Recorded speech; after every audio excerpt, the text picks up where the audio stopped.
కార్యక్రమం అంతా ఎందుకు జరుగుతూ ఉందంటే జగన్మోహన్ రెడ్డి గారు అధికారంలో ఉన్నప్పుడు రాష్ట్రంలో ఇళ్ల స్థలాలు లేని వారికి సంబంధించి 1 సెంటు స్థలాన్ని పట్టణాల్లో ఉన్న వాళ్ళకి, గ్రామీణ ప్రాంతాల్లో 1 సెంటున్నర స్థలాన్ని ఇచ్చారు. అప్పుడే కమ్యూనిస్ట్ పార్టీ, వ్యవసాయ కార్మిక సంఘం 1 సంవత్సర కాలం పాటు కొట్లాడి. ఎందుకంటే ఈ సెంటు మీకేమో పెద్ద పెద్ద బంగళాలు కట్టుకున్నారు, కనీసం బాత్రూమ్ కట్టడానికి కూడా సరిపోదు సెంటు. అట్లాంటిది కుటుంబాలు కాపురాలు ఉండాలంటే కష్టంతో కూడుకున్న పని.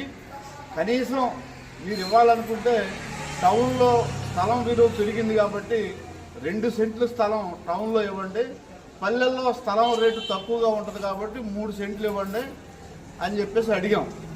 అడగటమే కాకుండా రకరకాల రూపాల్లో మీ బోటి వాళ్ళందరినీ సమీకరించి ఎంఆర్ఓ కార్యాలయాల దగ్గర